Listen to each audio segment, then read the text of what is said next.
구약성경 10편 50편 23절 그리고 한 군데 더 볼게요. 요한복음 14장 13절입니다. 먼저 10편 50편 23절을 한번 봅니다.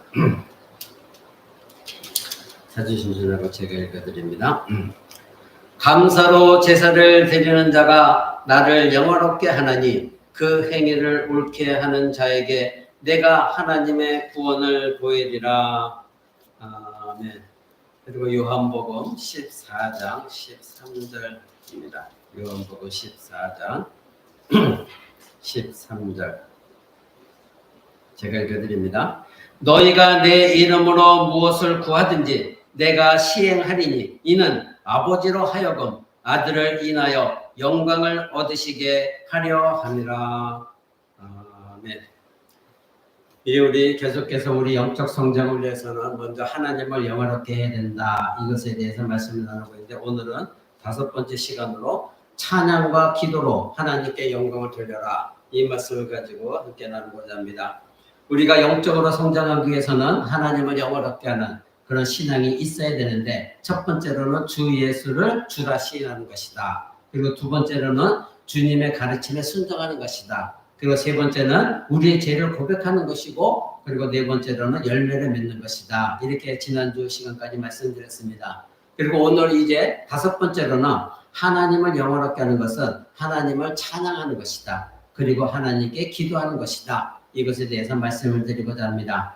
오늘 우리가 읽었던 본문 말씀 10편 50편 23절은 이렇게 말합니다. 감사의 찬양으로 제사를 드리는 자가 나를 영화롭게 하나니 그의 행위를 옳게 하는 자에게 내가 하나님의 구원을 보이리라. 아멘. 이렇게 말하고 있죠.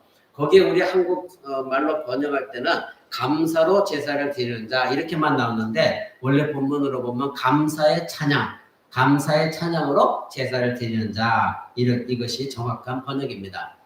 여러분의 삶 속에서 여러분이 하나님께 영광을 돌리는데 실패했다고 느끼는 이유는 하나님이 자신을 돌봐주시지 아니하시고 그리고 하나님께서 나를 외면하신다 이렇게 의심하고 걱정하고 염려하기 때문에 그래서 신뢰가 부족하기 때문에 하나님께 영광을 돌리기에 실패하는 겁니다. 그러니까 내 안에 하나님 한 번만으로 만족하다면 여러분은 얼마든지 하나님께 영광을 돌릴 수가 있는 것이죠. 그래서 여러분이 죄를 지었거나 죄의 상태에 빠져 있음에도 그 죄를 솔직하게 고백하지 않을 때에는 여러분이 마땅히 하나님께 영광을 돌리기가 힘듭니다. 왜냐하면 그 죄가 나를 가로막고 있고 그래서 하나님의 영광에 대해서 열심을 내지 못한 것을 정죄하고 있기 때문에 우리는 하나님께 진정한 찬양을 올려드릴 수가 없는 것이죠. 그리고 그럴 때는 언제나 하나님 뜻 대신에 나 자신의 뜻만을 주장할 때가 바로 그때입니다. 그럴 때는 하나님께 영광을 돌리기가 힘든 것이죠. 그리고 여러분이 마땅히 관심을 가져야 될 하나님의 존귀, 하나님의 이름, 거기에 대해서 진정으로 관심을 갖지 않을 때에는 여러분들은 하나님께 영광을 돌리기가 힘듭니다. 그래서 우리는 하나님께 영광 돌리는데 실패하고 있는 것이죠. 오늘 본문에 보니까 감사의 찬양으로 제사를 드리는 자가 나를 영화롭게 한다. 이렇게 말씀하고 있습니다. 여러분의 삶에서 어떤 이유로든 하나님께 마땅히 드려야 될 그 영광을 드리지 못하고 있다고 느낄 때마다 지금 당장 하나님께 영광을 드릴 수 있는 한 가지 방법이 있습니다. 그것은 무엇이냐면 찬양을 올려드리는 겁니다. 나는 누군가에게 선함을 베풀 수 있는 입장이 아닐 수도 있어요. 내가 착한 일을 할 수 없는 상황이 있을 수도 있어요. 그리고 어쩌면 나는 누군가를 예수 그리스도 앞으로 인도할 그런 기회가 없을 수도 있어요. 나에게 어떤 행악이 그리고 어떤 제약이 여러 가지 환경이 나를 가로막을 수 있어요. 그러나 여러분들이 언제 어디서나 어떠한 상황 속에서도 하나님을 찬양할 수는 있습니다. 그것이 여러분이 할 수 있는 한 가지입니다. 바로 찬양은 하나님을 높이고 하나님께 영광을 돌리는 것입니다. 근데 이것은 단순한 일이지만 참된 예배자의 마음입니다. 그래서 우리가 하나님께 찬양하고자 하는 마음이 없으면 아무리 여러분들이 예배를 드린다 할지라도 그 예배가 온전한 예배가 될 수는 없습니다. 성경 전체를 보면 하나님께 찬양하라, 영광을 돌려라, 하나님을 찬미하라 계속해서 나옵니다. 지금 오늘 우리가 읽었던 10편 50편뿐만 아니라 여러 곳에서 하나님을 찬양하라 말하고 있는 것이죠. 그러니 이 모든 것들은 예배, 찬양, 하나님께 영광 돌리는 모든 것들이 연결되어 있습니다. 오늘도 우리는 하나님께 예배드리러 나와서 하나님께 찬양을 했습니다. 주님 큰 영광 받으소서. 하나님은 영광 받으시기 합당한 분이십니다. 그런데 하나님께 영광 돌리기보다는 우리는 그 하나님의 영광을 내가 가로채서 내가 영광 받기를 원하는 신앙이 있을 때가 많이 있는 것. 이것이 문제입니다. 예배는 하나님을 찬양하는 것입니다. 그리고 하나님을 찬양하는 것은 하나님을 영화롭게 하는 것입니다. 그래서 시편 전체는 다 하나님께 어떤 악기를 통해서라도 하나님께 감사하라, 하나님께 찬양하라 이렇게 우리에게 명령하고 있습니다. 여러분은 찬양과 예배와 경배를 통해서 하나님께 영광을 돌리는 것이 가장 좋은 일이다 이렇게 말할 수 있는 여러분의 신앙이 되기를 바랍니다. 오늘 아침에 우리는 여러분들의 찬양을 불렀고 그리고 하나님께 기도했고 우리의 마음을 함께 하나님께 올려드렸습니다. 여러분의 마음으로부터 참여한 것, 그것이 바로 참된 예배입니다. 그러나 여러분들이 예배 형식을 갖춘 이 예배에 나왔어도 하나님께 마땅히 내 마음을 하나님께 영광과 찬양을 돌려드리지 못한다고 한다면 그것은 온전한 예배가 될 수가 없는 것입니다. 하나님 앞에 사악하고 비참한 죄인인 우리가 하나님께 영광을 돌릴 수 있다고 생각해 보십시오. 우리가 어떻게 해서 이런 예배자의 자격을 얻었습니까? 이거는 있을 수 없는 일이었음에도 불구하고 하나님께서 우리가 긍휼과 은혜를 베풀어 주셨기 때문에 우리 안에 내주하시는 성령 하나님을 통하여 우리는 하나님의 영광을 찬양할 수가 있게 되어진 것입니다. 그래서 바울의 말처럼 우리 모두는 깨어지기 쉬운 질그릇이에요. 그런데 깨어지기 질그릇이지만 이 깨어지기 쉬운 질그릇 안에 하나님의 가장 귀한 보화, 즉 예수 그리스도 그 영광의 보화를 우리가 담고 있기 때문에 우리는 귀한 자녀로 하나님 삼아 주신 거예요. 그러나 우리 안에 만약에 예수 그리스도를 향한 즉 하나님을 향한 그 영광의 보화가 우리 가운데 들어있지 않다고 한다면 우리는 단지 깨어지는 질그릇에 불과한 겁니다. 질그릇은 조그만 단단한 것을 톡 건드기만 해도 깨어집니다. 그것이 저와 여러분들이에요. 그런데 하나님은 우리 질그릇 같은 우리를 귀하게 여겨주신 이유는 우리 안에 예수 그리스도가 계시고 하나님의 영광이 들어있기 때문에 우리를 귀하게 여겨주시는 것입니다. 요한복음 4장에서 예수님은 하나님께 예배하는 자는 영과 진리로 예배해야 된다 이렇게 말씀하셨습니다. 하나님 아버지는 지금도 하나님께 참된 예배를 드리는 예배자를 찾고 계세요. 지금은 5월달이라 귀한 좋은 계절이기 때문에 많은 사람들이 이제 하나님께 예배하기보다는 이 세상을 즐기러 나갑니다. 불신자들이 이 세상을 즐기고 있습니다. 그러나 신자들은 하나님께 예배하고자 시간을 내어서 주님 전에 나와서 예배합니다. 하나님은 이와 같이 참된 예배자를 찾으십니다. 그러므로 우리는 우리 자신을 위해 구원받은 것이 아니라 우리가 구원받은 이유는 내가 찬양받기 위해서가 아니라 하나님을 예배하기 위하여 하나님 우리를 구원해 주셨습니다. 출애굽할 때도 하나님께서 모세를 통하여 말씀하신 것이 무엇입니까? 내가 이스라엘 백성들에게 예배를 받기 위하여 즉 이스라엘 백성들이 하나님을 예배하기 위하여 우리를 놓아달라 이렇게 바로 왕에게 말했던 것을 우리는 기억합니다. 하나님은 우리를 구원해 주신 이유가 하나님 백성으로서 하나님을 예배하고 그래서 우리를 통하여 예배 받기 위하여 하나님은 우리를 구원해 주신 거예요. 하나님이 이스라엘 백성들을 애굽 땅에 노예 생활하는 그들을 구원해 주신 이유가 그리고 그들을 광야로 이끄신 이유가 하나님의 예배 받기 위함이다. 이렇게 분명히 성경은 말하고 있습니다. 그러니 예배 가운데 나와 있는 우리가 찬양하는 목적은 단 한 가지죠. 우리가 구속을 받았기 때문입니다. 찬양의 목적은 우리가 구원을 받았기 때문에 그 하나님께 감사하며 하나님께 영광을 돌리는 거예요. 이것이 우리들의 목적이 되어져야 되는 것입니다. 그런데 때로는 우리가 찬양할 때에 자기 자신의 영광 그리고 자기 자신의 관심 갖기 위하여 헛된 것으로 예배하고 찬양할 때가 많이 있는 것이죠. 그래서 여러분 젊은이들이 찬양하는 그 찬양 예배에 가면 겉으로 볼 때는 그것이 아름답고 멋있는 것 같지만 실질적으로 정말로 하나님의 영광 받으시기보다는 자기의 어떤 모습, 자기의 어떤 행위를 통해서 찬양하는 어떤 모습을 통하여 내가 이 정도로 찬양한다? 그렇게 거짓된 찬양하는 사람도 많이 있는 것이 사실이에요. 그러나 중요한 것은 내가 찬양할 때에 나의 몸짓 하나, 행동 하나가 진실로 나의 하나님의 영광을 드리기 위한 목적으로 진실되게 찬양한다면 여러분은 하나님 주신 마음으로 두 손 들고 찬양할 수도 있고 무릎 꿇고 찬양할 수도 있고 박수 쳐보며 찬양할 수도 있고 눈물 흘리며 찬양할 수도 있고 어떤 방법으로든 찬양할 수가 있습니다. 그런데 그 전제 조건은 뭐냐면 오직 하나님만 영광 받으시는, 그래서 나의 관심보다도 사람들이 내가 어떻게 찬양하느냐 이것을 보게 하는 것보다도 오직 하나님께 영광이 되어졌을 때 우리는 몸으로도 찬양할 수가 있는 것입니다. 사랑하는 성도 여러분, 우리가 역대상 16장을 한번 보기를 원합니다.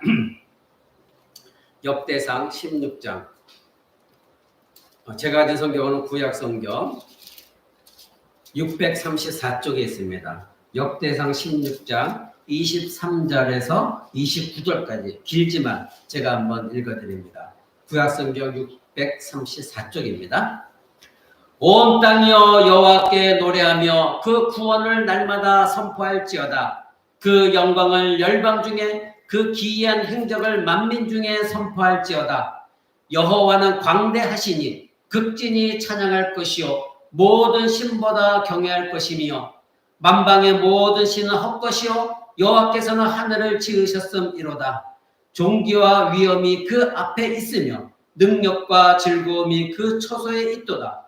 만방의 족속들아 영광과 권능을 여호와께 돌릴지어다. 여호와께 돌릴지어다. 여호와의 이름에 합당한 영광을 그에게 돌릴지어다. 예물을 가지고 그 앞에 들어갈지어다. 아름답고 거룩한 것으로 여호와께 경배할지어다. 아멘. 사랑하는 성도 여러분, 이 얼마나 큰 부르심입니까? 바로 지금 예배의 부르심으로 부르시는 겁니다. 찬양으로 부르시는 것입니다. 바로 하나님을 영원하게 하라고 성경은 우리를 부르고 계시다는 것, 우리는 이것을 기억해야 됩니다. 지금 역대상에 말하고 있는 것은 하나님의 행하신 그 기이한 행적들 모든 것을 만민 중에 선포하라. 저와 여러분은 구원을 얻었습니다. 내가 어떻게 그리스도인이 되어졌는가? 내 삶을 한번 보아라. 과거의 나와 지금의 나는 어떠한가? 그리고 내 삶 가운데 하나님이 어떻게 개입하셨는가? 이런 모든 하나님 행하신 일들, 이스라엘 백성들을 출애굽시키신 일들, 창조하신 일들, 이 모든 것들을 찬양하며 선포하라 이것입니다. 여호와 하나님의 위대하신 일들을 이 세상에 있는 어떤 우상보다도 더 위대하신 그 하나님을 찬양하라. 이렇게 성경은 우리에게 계속해서 명령하고 있습니다. 그러면 우리가 하나님께 찬양과 예배를 통해서 하나님께 영광을 드릴 때 우리가 행하는 것은 무엇입니까? 첫째, 하나님의 성품, 하나님의 속성을 찬양하는 것입니다. 그냥 아무 생각 없이 찬양하는 것이 아니라 하나님은 어떤 분이신가를 분명히 교리적으로 알고 찬양해야 된다 이겁니다. 하나님은 위대하신 분이십니다. 하나님은 영광스러우신 분이시고 전능하신 분이십니다. 하나님은 진실하시고 약속을 반드시 지키시는 능력의 하나님이십니다. 불가능이라는 건 절대 없으신 하나님이십니다. 그래서 구약성경은 창세기부터 말라기까지 하나님이 어떠한 분이신가 그런 성품을 드러내는 것, 그것이 주된 목적입니다. 하나님의 어떤 분이시냐? 하나님은 사랑의 하나님이시기도 하고 하나님은 심판의 하나님이시기도 하고 질투의 하나님이시요 진노의 하나님이시라는 것, 이 모든 것들을 우리는 알고 하나님을 찬양해야 된다 이것입니다. 그래서 구약성경은 단순히 이스라엘의 실패를 연대적으로 계속해서 기록한 것, 그거 외에 하나님이 어떤 성품을 가지고 이스라엘 백성을 어떻게 이끄셨는가, 이스라엘 백성들이 하나님께 반역했을 때 하나님 어떻게 하셨고 이스라엘 백성들이 하나님께 무릎 꿇고 회개했을 때 어떻게 하셨고, 그래서 성경 전체를 통하여 하나님께서 가지고 계신 그 성품, 그것을 우리는 찬양하는 것입니다. 바로 하나님의 사랑, 하나님의 은혜, 하나님의 공의, 진노, 하나님의 모든 성품을 우리는 찬양 가운데 높여드리는 겁니다. 그래서 여러분들이 찬양할 때에는 맹목적으로 찬양하는 것이 아니라 하나님은 이런 하나님이셨지, 하나님의 성품은 이런 것이었지, 하나님은 성경에 말할 때 이러이러한 성품을 갖고 계시고 속성을 갖고 계시지, 이것을 분명히 알고 하나님을 찬양하는 거예요. 바로 성경에 나와 있는 모든 말씀이 진리라는 것을 찬양을 통해 드러내 보이는 것, 그것이 여러분 찬양 속에 묻어 나와야 된다 이것입니다. 두 번째로는 우리는 하나님의 속성을 찬양할 뿐만 아니라 하나님이 어떤 일을 하셨느냐, 전능하신 하나님의 행하신 그 모든 일들을 찬양하는 겁니다. 여러분이 하나님의 행하신 일들을 찬양하는 법을 배운다면 여러분은 삶에 대한 완전히 다른 접근 방식을 발견하게 될 겁니다. 여러분이 기도할 때에, 여러분이 임재 안에서 묵상할 때, 오 하나님, 하나님은 창조주시고 영원하신 하나님이십니다. 나는 그 하나님을 다 이해하지 못하지만 하나님께서 행하신 모든 일들, 그것은 너무나도 위대하고 탁월하십니다. 성경에 기록되어 있는 하나님이 행하신 모든 일들, 무에서 유를 창조하신 하나님이십니다. 그리고 인간이 타락했을 때는 하나님이 그 아담과 하와에게 가죽옷을 입히시고 그리고 원시복음을 주시면서 구속하기 시작하신 하나님이십니다. 그 하나님이 바로 기적의 하나님이십니다. 이것을 우리는 찬양하는 겁니다. 그러니 여러분들이 구약성경을 읽으면서 하나님께서 행하신 모든 일들을 바라보며 그 일이 나에게도 이루어질 수 있습니다. 이것을 찬양하는 것이죠. 바로 하나님은 홍해를 가르셨습니다. 그래서 하나님 백성들이 건널 수 없는 그 홍해를 하나님이 가르셔서 그 물을 벽을 삼으셔서 마른 땅을 건너게 하신 하나님이십니다. 그런데 애국 군대가 뒤로 쫓아갔을 때는 어떻게 했습니까? 다시 하나님이 그 물을 엎으셔서 그 모든 애국 군대를 익사시키신 분, 바로 그분이 하나님이십니다. 하나님은 선지자들을 사용하셔서 그들에게 큰 능력과 담대함을 주셨습니다. 그리고 하나님은 한 예언자, 그를 영광의 불병거에 태우셔서 죽지 않냐고 하나님을 만나게 하셨습니다. 하나님은 인간으로 이 땅에 오신 예수 그리스도를 이 땅에 보내주신 하나님이십니다. 또 여러분 새벽기도 시간에 여러분 듣고 있지만 바로 늙은 사라의 태를 여신 분도 하나님이십니다. 늙은 한나의 기도를 들으시고 그 태를 열으셔서 사무엘을 잉태케 하신 분도 하나님이십니다. 늙은 엘리사벳의 태를 여셔서 잉태케 하신 분, 그것이 누구입니까? 세례 요한이었습니다.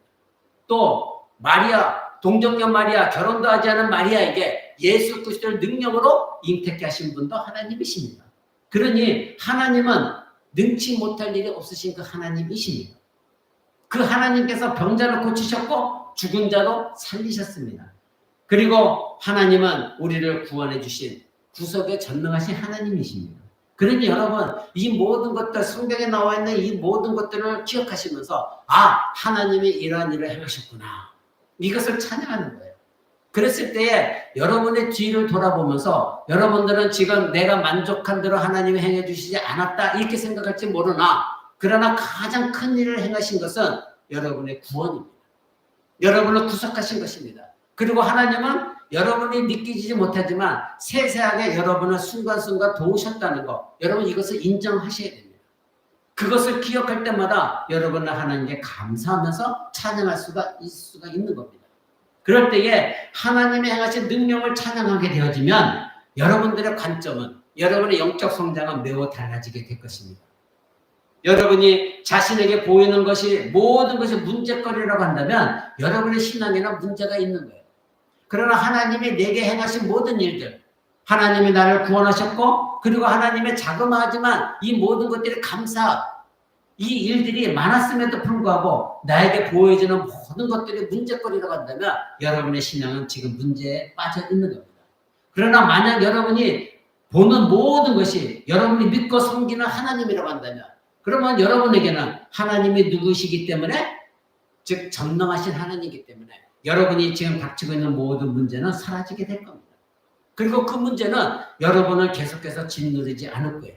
왜냐하면 아브라함처럼 내가 한번 하나님을 경험했기 때문에, 즉 나의 100세 때 그리고 사라는 죽은 태, 그 태를 여셔서 약속하신 대로 100세의 아들을 주신 그 하나님의 능력, 그 권능을 믿기 때문에 그 하나님이 나에게 지금도 역사하시는 동일한 하나님이시기 때문에 내가 지금 닥치고 있는 어떤 환경 가운데도 그 하나님을 바라볼 때에 여러분의 문제는 사라지게 될 것이고 그 하나님을 의지하며 찬양할 수가 있는 것입니다.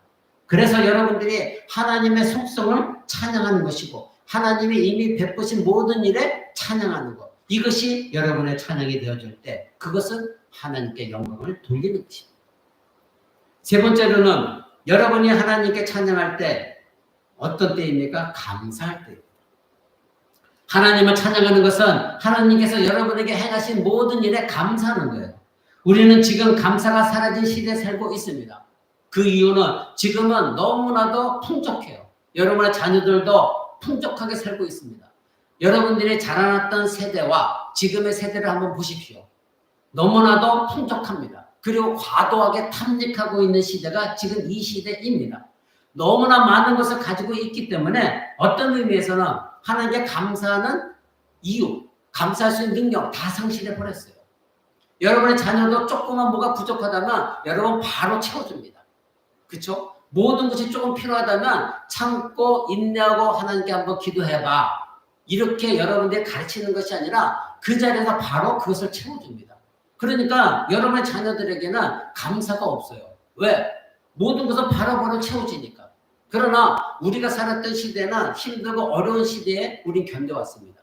그럴 때에 누군가가 나를 도와줄 때는 하나님이 나를 도우시려 이 사람을 보내주셨구나. 그래서 감사합니다. 결핍 가운데 있다고 한다면 여러분에게 일어나는 모든 작은 일들도 큰 기쁨이 되는 원인이 될 수 있어요. 그런데 내가 결핍을 경험하지 못했고 내가 부족한 것을 경험하지 못할 때는 감사는 사라지게 되어 있습니다. 그래서 내게 하나님 어떤 일을 행해 주셨어도 그건 당연한 일이 되어버리는 거예요. 감사가 없는 것이죠. 그러니 우리가 지금 이 시대에도 나에게 하나님의 예수 그리스도를 통하여 구원해 주신 것, 이것이 얼마나 위대하고 감사한가, 이것을 잘 생각하지 못할 때가 많이 있습니다. 그것은 이 세상이 너무나도 우리에게 풍족한 것만 주었기 때문에 내게 부족한 것이 없으니 하나님께 감사가 사라질 때는 구원의 역사도 내가 감사하지 못한다, 이것입니다. 오늘 우리의 주일학교 자녀들에게 누가복음 17장 11절에 대해서 배웠습니다. 예수님의 가슴 아픈 이야기가 나오는 것이죠. 예수님은 예루살렘에 가시는 길에 사마리아와 갈릴리 중부를 지나가십니다. 그때 예수님의 한 무리를 만나십니다.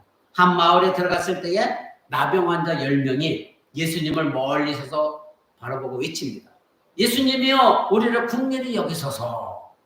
이들은 왜 멀리 서서 외칩니까? 나병 환자이기 때문에 사람들의 무리에 끼일 수가 없습니다. 그들은 격리당해야 되기 때문에 그렇습니다. 그러니까 멀리 서서 예수님이 지나가신 걸 보니 그들은 갈급한 심령 속에 예수님, 우리를 긍휼히 여기소서, 즉 우리를 도와주옵소서, 이렇게 외친 거예요. 그들은 모두가 사회적으로 버림받은 사람들입니다. 그들은 모두가 비참함 속에 처해 있었습니다. 그들은 어떤 이유에서인지 몰라도 예수님이 무언가 치유할 수 있는 능력을 갖고 있다, 이것을 알고 있었어요. 아마 소문으로 들었겠죠. 그러니 예수님께서 지나가실 때 비록 멀리서지만 예수여, 우리를 긍휼히 여기소서 외칠 수가 있었던 겁니다. 그때 예수님께서 그들을 보시고 뭐라고 말씀하셨습니까? 가서 제사장들에게 너희 몸을 보여라. 왜 이렇게 말씀하셨을까요? 그때 구약의 율법은 나병 환자가 자신이 고침받았다고 확신될 때는 제사장 앞으로 가서 제사장이 완전히 보여줘야 됩니다. 그래서 제사장이 판단합니다. 그 사람의 몸을 보고 이 사람이 병이 완전히 나았구나. 그러면 모든 만민들에게 선포해 줍니다. 이 사람 병이 나았다. 그러면 그 사람은 이제 이스라엘 백성들 무리 속에 들어가서 서로 교제하고 행위도 할 수 있고 그렇게 살 수가 있는 거예요. 그러니까 예수님께서 지금 이 사람들에게 가서 제사장에 너희의 몸을 보이라, 이 얘기는 무엇입니까? 이미 나았다는 겁니다. 이미 고침받았다는 거예요. 예수님은 아무 말씀도 하지 않으셨어요. 단지 이 한 말씀, 가서 제사장들에게 너희 몸을 보이라. 그때 성경은 뭐라고 말합니까? 그들의 몸이 나았더라. 이 말씀할 때 이미 그들의 몸이 나았다는 거예요. 사랑하는 성도 여러분, 그런데 문제는 무엇입니까? 여기서 슬픈 이야기는 그들 중에 10명 중에 9명은 예수님 앞에 나오지 않았어요. 단 한 사람, 사마리아인만이 하나님께 영광을 돌리고 예수님 발 앞에 엎드려서 경배했습니다. 그래서 성경은 그가 누구라고 기록하고 있습니까? 사마리아인이다. 사마리아인이 누구입니까? 유대인들에게 비아냥거림당하고 무시당하고 천대받던 그런 사람들이 사마리아 사람들입니다. 그런데 지금 10명은 다 10명 중에 9명은 예수님께 감사하러 오지 아니하고 단지 무시당하는 천대받는 이 사마리아 사람만 하나님께 영광을 돌리며 예수님 발 앞에 나와서 감사합니다. 이렇게 예수님께 무릎 꿇었습니다. 사랑하는 성도 여러분, 하나님께 감사를 드리는 자는 하나님께 영광을 돌리는 자예요. 여러분에게 감사가 사라졌다면 자기 자신의 신앙을 점검해 봐야 됩니다. 언제나 내 삶은 문제거리 투성이고 불평불만이고 부정적인 것만 보인다면 내 안에는 감사가 없는 거예요. 그러나 내 삶이 지금 힘들다 할지라도 여러분의 자기 자신의 삶을 뒤돌아보면 하나님이 주신 감사가 분명히 있습니다. 그런데 여러분들이 사마리아인처럼 하나님께 그 자그마한 것이라도 감사하며 찬양 돌렸을 때에 여러분은 하나님께 영광을 돌리는 것이고 하나님은 여러분 통해 영광 받으세요. 근데 지금 9명은 자기 몸이 다 고침 받았음에도 불구하고 그것에 대해서 하나님께 감사하지를 않았어요. 결국 감사한 사람과 감사하지 않은 사람의 차이점은 무엇입니까? 감사한 이 사마리아 여인은 구원을 얻었습니다. 구원을 받았습니다. 하나님께 영광을 드리지 아니한 이 9명에 대해서 예수님이 하신 말씀이 이렇게 말씀하십니다. 예수님이 대답하여 가라사대 10사람이 다 깨끗함을 받지 아니하였느냐? 그 9은 어디에 있느냐? 이 이방인 외에는 하나님께 영광을 돌리러 돌아온 자가 없느냐? 이렇게 말씀하십니다.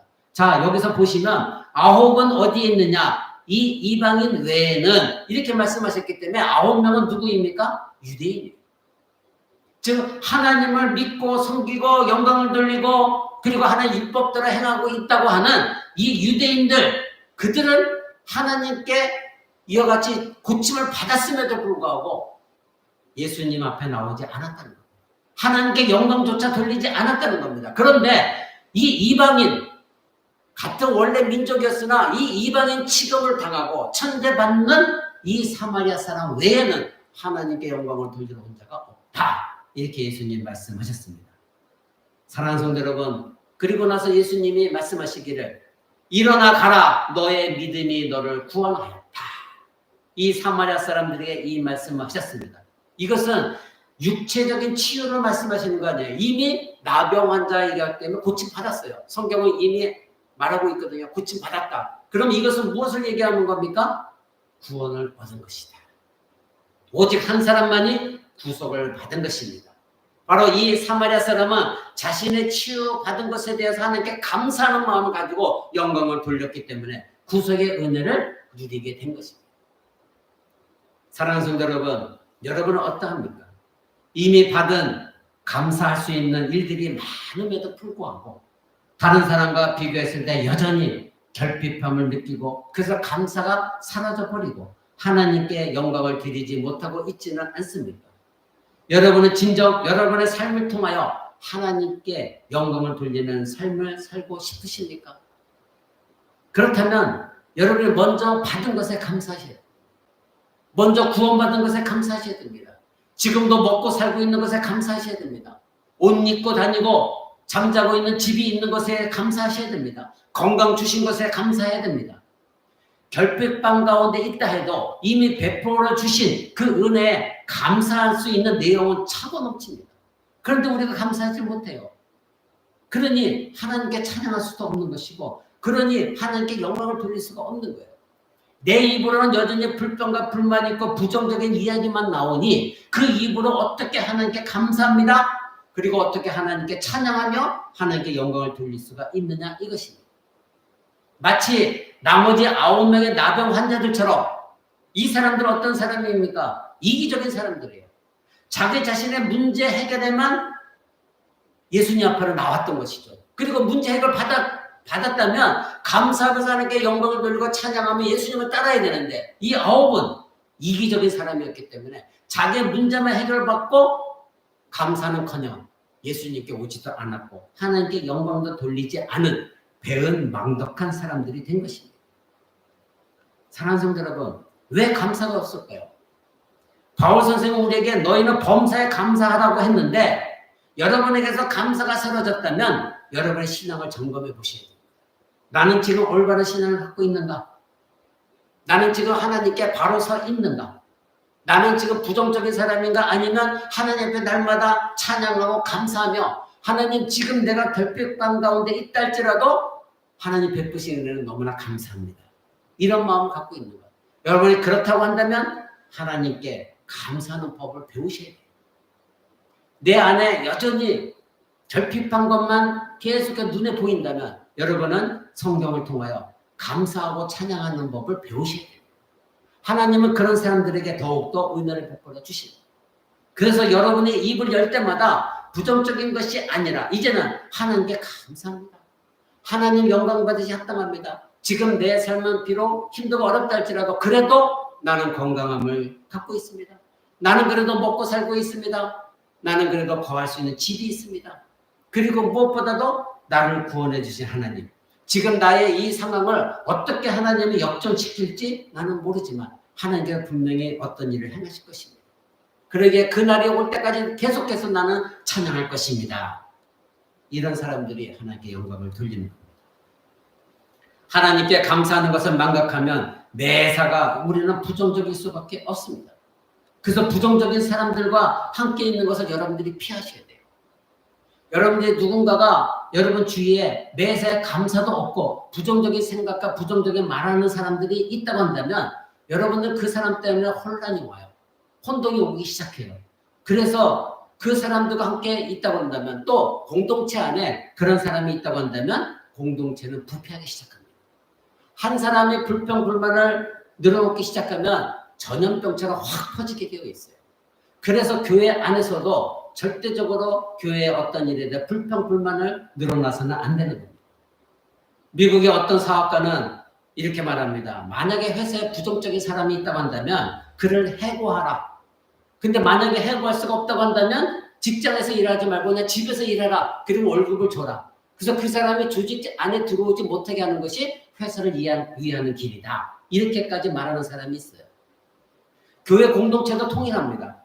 그리스도의 몸인 이 교회 공동체는 세상의 조직보다도 더 아름답고 더 순수하고 더 거룩해야 됩니다. 그런데 교회 공동체 안에 찬양이 넘치고 감사가 넘쳐야 되는데 오히려 불평과 불만이 있고 부정적인 사람이 교회 공동체 전체에 혼란을 일으킨다면 이 교회는 그리스도의 몸인데 그 교회는 점차 부패하기 시작하고 그 교회는 점차 하나님의 영광에서 멀어져 가기 시작하는 겁니다. 교회 공동체 안에는 언제나 하나님께 감사하고 하나님을 찬양하고 하나님의 영광을 돌리는 사람들로 가득해야 돼요. 그런데 서로가 불평, 불만 속에 있다고 한다면 그 교회 공동체가 어찌 그리스도의 몸을 이루는 교회라고 할 수 있느냐 이것입니다. 그 공동체는 하나님께 영광을 돌릴 수가 없는 것입니다. 근본적으로 교회 안에 부정적인 사람의 주된 관심사는 무엇입니까? 하나님의 영광이 결코 아니라 자기 자신의 위로인 것입니다. 그래서 교회 나오는 것도 나를 위로해주는 하나님 만나기 위해서 교회에 온다면 그 예배는 실패한 예배입니다. 그런데 오늘날 교회가 바로 이런 것에 관심을 가져요. 그래서 많은 사람들을 위로해주게 바빠요. 그래서 심리학적으로 접근하기 바빠요. 그래서 교회에 영적 성장이 없는 것입니다. 아무리 신앙생활을 오래 해도 하나님 중심적인 신앙이 되지 않다 보니 자기 중심적인 신앙이 되다 보니까 영적으로 성장하지를 못해요. 그러니 자그마한 어려움에 닥쳐도 이내 넘어지고 쓰러지는 거예요. 그리고 부정적인 말을 하는 것이죠. 그러나 정말로 공동체 안에서 하나님의 받은 바 은혜가 무엇인가를 깊이 깨닫고 그 자그마한 것에 감사하면서 찬양을 돌려드리는 교회, 영광을 올리는 교회, 그 공동체는 계속해서 작지만 건강한 공동체로 하나님이 세워져 나가시는 것입니다. 만약 여러분의 삶이 자신의 이익과 영광이 아니라 하나님의 영광을 목표로 하고 있다고 한다면 여러분은 그 하나님의 속성을 찬양해야 됩니다. 그리고 하나님이 이미 행하신 일들, 성경에 나와 있는 일뿐만 아니라 내 삶에 하나님이 어떻게 행하셨는가 이것을 묵상하고 기도하면서 그 하나님을 찬양하는 법을 배우셔야 돼요. 과거에 나는 어떤 사람이었는데 지금은 어떤 사람으로 되어 있는가? 여러분 이것부터가 굉장히 중요한 겁니다. 그런데 나에게 행하신 그 하나님의 놀라운 일들을 생각하지 않냐고 지금의 나의 결핍만 생각한다면 절대 여러분이 입술을 열어서 하나님을 찬양할 수가 없습니다. 그러면 하나님 영광을 받으실 수 없는 것이고 그렇다면 여러분은 영적으로 성장이 되지 않는 것입니다. 이제 6번째로 하나님께 영광을 돌리는 것은 예수님의 이름으로 기도하는 겁니다. 요한복음 14장에서 예수님은 제자들에게 자신이 떠날 것이라고 말씀하시죠. 그때 제자들은 불안해합니다. 충격이었습니다. 왜냐하면 거의 3년 동안 예수님과 함께 시간을 보냈고 그리고 예수님은 그들에게 필요한 모든 것을 공급해 주셨습니다. 배가 고프다면 먹을 것을 주셨고 그리고 진리를 가르치셨습니다. 어느 날 제자들이 물고기를 잡을 수 없게 되자 예수님은 어느 쪽에다 그물을 던져야 될지도 알려주셨습니다. 그랬을 때 이 제자들은 많은 물고기를 잡았죠. 이제 예수님과 이러한 삶을 살았던 제자들에게 예수님이 갑자기 나는 이제 너희들의 처소를 예비하기 위해 너희를 떠난다 이렇게 말씀하십니다. 제자들에게 이 말씀이 충격적인 이유는 제자들은 예수님을 따르면서 자기의 과거의 모든 삶을 다 청산했어요. 그래서 과거에 살았던 세상적인 방법으로 돌아갈 수가 없는 자기 직장도 다 버렸죠. 친구들도 다 떠났죠. 그래서 예수님만 따르기로 했는데 이제 예수님 갑자기 떠난다고 하시니 이제는 어떻게 해야 되는가? 그들은 큰 충격에 빠졌던 겁니다. 그때 예수님은 요한복음 14장 1절에서 이렇게 말씀하십니다. 우리 다 같이 요한복음 14장 봅니다. 요한복음 14장 1절. 제가 든 성경으로는 신약성경 171쪽에 있습니다. 너희는 마음에 근심하지 말라. 하나님을 믿으니 또 나를 믿으라. 이렇게 말씀하십니다. 근심하지 말아라. 내가 너희를 위해 나는 가야 되는데 걱정하지 말아라. 하나님을 믿는다면 또한 나를 믿어라. 이 말씀하시죠. 그러면서 2절 내 아버지 집에 거할 것이 많도다. 그렇지 않으면 너희에게 일렀으리라. 내가 너희를 위하여 처소를 예비하러 가노니 가서 너희를 위하여 처소를 예비하면 내가 다시 와서 너희를 내게로 영접하여 나 있는 곳에 너희도 있게 할 것이다. 내가 가는 곳에 그 길을 너희가 알리라. 이렇게 말씀하십니다. 자, 이럴 때 도마가 5절에 뭐라고 말합니까? 도마가 이르되 주여 주께서 어디로 가시는지 우리가 알지 못하는데 그 길을 어찌 알겠습니까? 이렇게 묻습니다. 더욱이 8절에 보면 빌립은 이렇게까지 말합니다. 주여 아버지를 우리에게 보여주옵소서. 그러면 만족하겠습니다. 지금 이 제자들은 예수님이 떠나는 것이 두려웠던 겁니다. 그때 13절에 오늘 본문에 읽었던 말씀입니다. 예수님이 이렇게 말씀하십니다. 너희가 내 이름으로 무엇을 구하든지 내가 시행하리니 이는 아버지로 하여금 아들을 인하여 영광을 얻으시게 하려 함이라. 아멘. 예수님의 말씀은 내가 떠난다고 해서 너희에게 결핍이 있거나 하늘 자원이 제한이 있다고 생각하지 말라는 겁니다. 너희가 내 이름으로 구하면 무엇이든지 내가 행할 것이다. 너희가 이것을 믿으라. 이렇게 말씀하신 것입니다. 여러분 14절도 한번 보십시오. 동일하게 말씀하십니다. 너희가 내 이름으로 무엇이든지 구하면 내가 행할 것이다. 사랑하는 성도 여러분, 이 말씀의 의미는 예수님이 떠난다 하신다 해도 예수님과 제자들 사이의 교제는 여전히 존재하고 가능하다는 겁니다. 제자들은 여전히 예수님으로부터 모든 것을 공급받을 수 있다 이것입니다. 그러니 예수님이 내가 떠난다 해도 너희들 걱정하지 말아라. 근심하지 말아라. 두려워하지 말아라. 이렇게 말씀하고 계신 것입니다. 여기서 우리가 알아야 될 건 내 이름으로 영어로 in my name 이것은 의미를 알아야 돼요. 히브리인들의 사고방식을 이해해야만 내 이름으로 기도하라 이 내용을 알 수가 있습니다. 히브리 사람들의 사고방식으로 내 이름으로 이렇게 말하는 의미는 바로 예수님 자신의 모든 전 존재 이것을 일치하는 것을 말합니다. 그러니까 예수님의 이름 앞에서 모든 무릎을 꿇어야 한다는 것은 단지 이름이라는 그 글자, 예수라는 이름의 글자 때문이 아니라 예수님의 존재 자체, 거기에 무릎을 꿇으라는 의미입니다. 내 이름으로 기도하라. 이 얘기는 예수님의 존재 자체로 기도하라 이것입니다. 그렇기 때문에 우리가 예수님의 이름으로 기도합니다. 이렇게 고백하는 것은 무엇입니까? 하나님은 그리스도 안에 계시고 그리스도 자체이시기 때문에 그리스도의 이름으로 기도합니다. 이거예요. 우리는 하나님의 전 존재로 기도합니다. 그러니 내 기도하는 것은 내가 원하는 것을 기도하는 것이 아니라 바로 하나님 아버지의 뜻, 하나님 아버지의 계획, 하나님 아버지의 목적 그 자체이기 때문에 그 모든 것이 하나님의 뜻이기 때문에 예수의 이름으로 기도합니다. 이것입니다. 그러니 내가 이와 같이 예수의 이름으로 기도하오니 그것을 행할 때에 하나님 영광스럽게 하옵소서. 내가 하나님을 영광 돌리게 하옵소서. 이런 의미를 갖고 있습니다.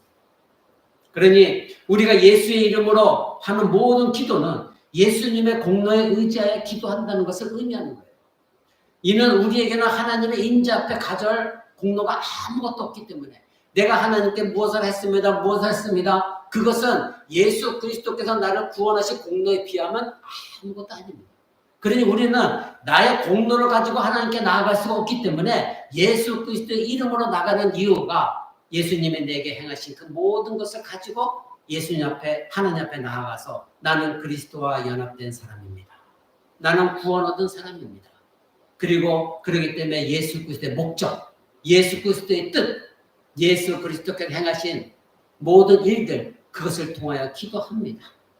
이것이 우리의 기도하는 방식이 되어져야 됩니다. 그러니 우리는 하나님을 위해 기도하는 것이고 하나님의 목적을 위해 기도하는 것이고 내 기도 가운데 하나님의 영광과 거룩하심과 위엄이 나타나지는 것, 그것이 기도가 되어져야 된다. 이것입니다.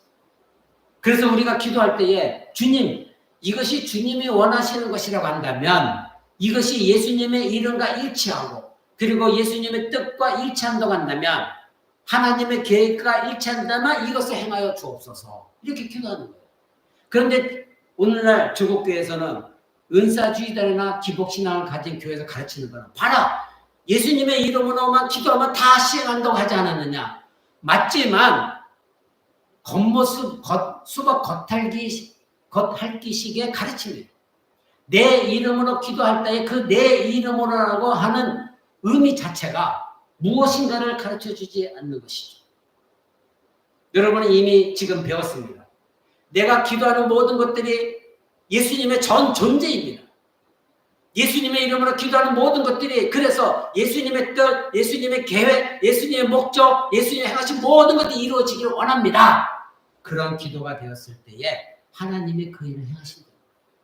그러면 여기에는 내 이기적인 기도가 있을 수가 없는 것이죠. 설령 내가 원하는 기도가 있다 할지라도 그것은 곧 하나님의 목적이 되어졌을 때 이루어지기 원합니다.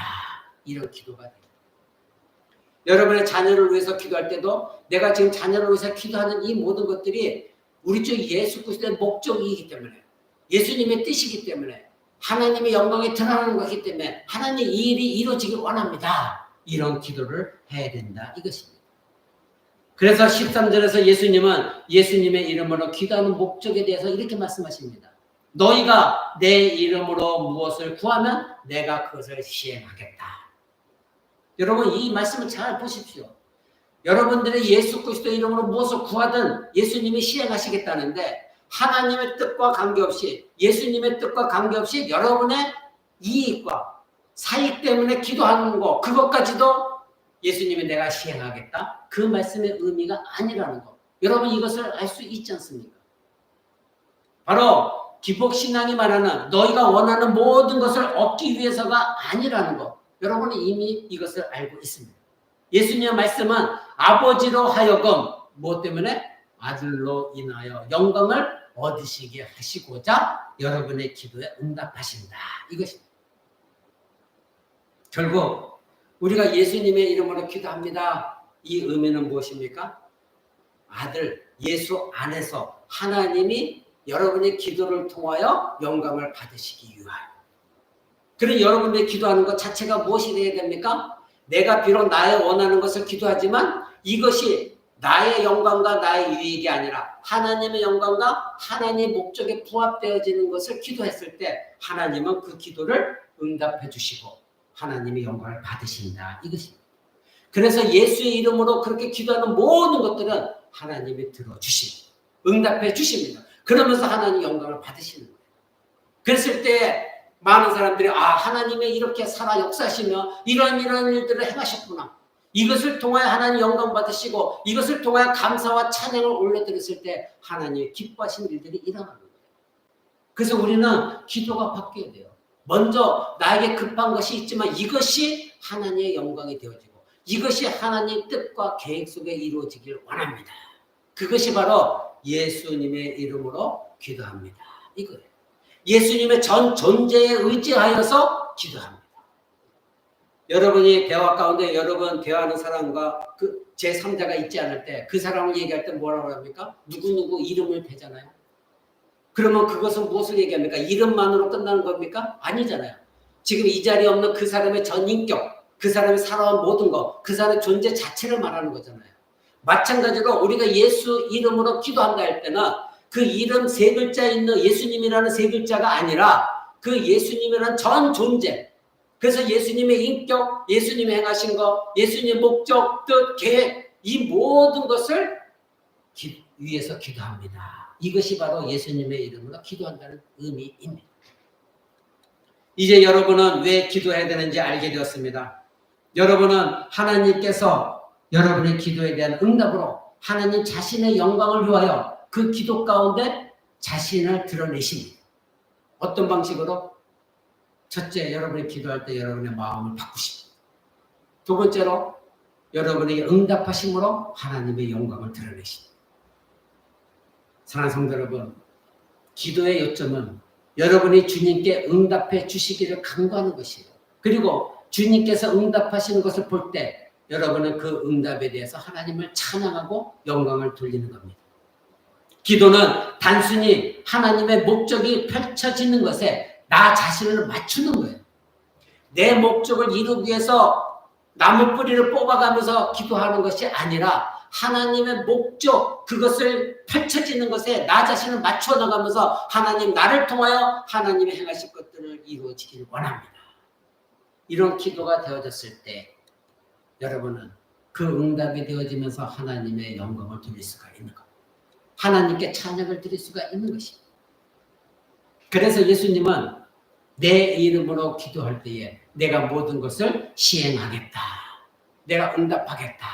이 말씀을 하신 것입니다. 그래서 기도는 하나님께 내가 원하는 어떤 일을 하나님 하십시오 하고 강요하는 기도가 되어서는 결코 아닙니다.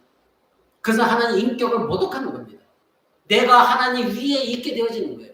하나님은 그런 기도를 원하시지 않아요. 하나님께서 그분의 영광을 위해 하시고자 하는 그 모든 일을 내가 강구하는 거예요. 하나님, 나를 통해서 이 일이 이루어졌을 때 하나님 영광 받아옵소서. 그때는 여러분의 개인적인 욕망으로 기도하지 않습니다. 설사 내 개인적인 것을 기도한다 할지라도 그 일을 통해서 하나님의 영광 받으시기를 원하기 때문에 하나님 그 일이 이루어지기를 원합니다. 이렇게 기도하는 것이죠. 여러분이 때로는 물질을 위해서 기도할 때도 있습니다. 그런데 내가 궁핍하기 때문에 내가 힘들기 때문에 하나님 이 물질을 주세요. 이것이 아니라 하나님 내가 결핍 가운데서도 하나님 물질을 주시면 그 물질을 통하여 하나님께 영광이 되어지는 일들을 하기를 원합니다. 그것이 하나님이 기뻐하시는 기도예요. 근데 내가 궁핍한 것을 모면하기 위한 기도, 그것은 하나님이 기뻐하시는 기도가 아닙니다.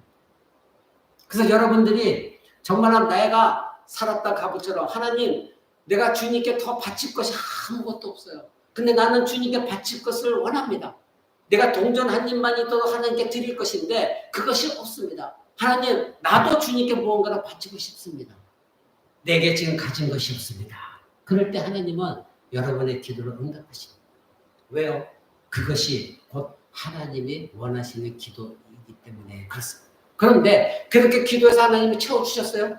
근데 내가 기도할 때와 응답받고 나서의 삶이 완전히 뒤바뀌어진다면 다시는 하나님은 여러분의 기도 응답하지 않을 거죠. 사랑하는 성도 여러분, 그러기에 기도는 하나님 자신을 영원하게 하는 곳에 나 자신을 두는 거예요. 하나님을 영광 돌리는 곳에 내 자신을 그곳에 두는 거예요. 그것이 기도가 되어져야 돼요. 그랬을 때 그 기도는 나의 필요를 채워주는 기도가 아니라 바로 하나님이 나타나시고 하나님께 영광이 되어지는 기도를 하게 되어 있습니다. 그래서 내 원하는 것을, 개인적으로 원하는 것을 가정을 위해서 기도한다 할지라도 그 기도가 곧 하나님께 영광이 되어지고 주님이 기뻐하시는 기도. 예를 들어서 남편의 영혼이 구원받는 기도, 우리의 자녀들이 예배자가 되어지기를 간절히 소망하는 기도, 또 하나님 내가 물질이 궁핍해서 작은 교회에 헌신하지 못하지만 하나님 물질을 주시면 내가 더욱더 하나님께 물질로도 헌신하고 건강으로도 헌신하겠습니다. 그래서 이 작은 교회가 세워져 나가고 그리스도 몸이 세워져 나가기 원합니다. 그래서 하나님 영광 받으시기 원합니다. 그럼 하나님은 그런 기도를 기뻐하시는 것이죠. 그래서 우리의 기도가 이제는 예수님의 이름으로 기도합니다. 이 예수님 가르쳐 주신 이 기도, 이것이 자세가 바뀌어져야 됩니다.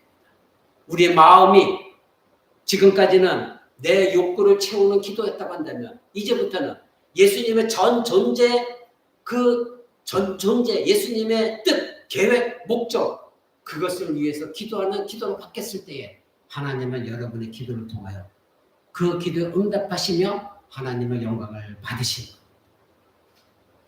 말씀 맺고자 합니다. 지금까지 우리는 우리의 영적 성장은 하나님을 영원하게 하는 것에서 출발하는 것이다 말씀을 드렸습니다. 그러면 하나님은 어떻게 영광을 돌립니까? 첫 번째, 우리 주 예수 그리스도를 주라 시인하는 것이고, 두 번째는 그 예수님께 순종하는 것이고, 그래서 예수님 원하시는 일들을 행하는 것이죠. 세 번째로는 죄를 고백하는 것이다.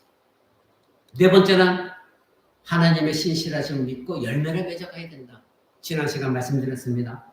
그리스도에는 누구나 열매를 갖고 있다고 말씀드렸습니다. 근데 그 열매가 다른 사람들 겨우 찾을 수 있는 열매라면 그건 잘못된 열매이죠. 근데 그 열매도 또 먹을 수 없는 열매라고 한다면 그것은 또한 잘못된 열매인 것입니다. 그러기에 우리는 열매를 맺는 신앙이 되었을 때 하나님의 영광을 돌립니다. 그리고 오늘 하나님을 찬양할 때 하나님의 영광 받으십니다. 세 번째로는 그 찬양할 때에 첫 번째 하나님의 속성을 찬양해야 된다. 두 번째 하나님이 이미 행하신 일들을 뒤돌아보며 찬양해야 되는 것이고, 세 번째로는 하나님께 감사할 때 찬양을 할 수 있다. 그래서 나병 환자의 예를 여러분에게 들어드렸습니다. 여섯 번째로는 예수님의 이름으로 기도했을 때 내 기도가 예수님의 전 존재에 의지하여서 예수님의 뜻, 계획, 목적을 위해서 기도할 때 하나님은 영광을 받으신다. 사랑하는 성도 여러분, 여러분의 영적 성장할 것은 하나님께 내가 어떻게 영광을 돌리느냐에 달려 있습니다. 그래서 여러분들이 언제나 교회를 떠나서 여러분 삶 가운데 나는 지금 하나님 앞에 영광을 돌리는 그런 존재로 서 있는가?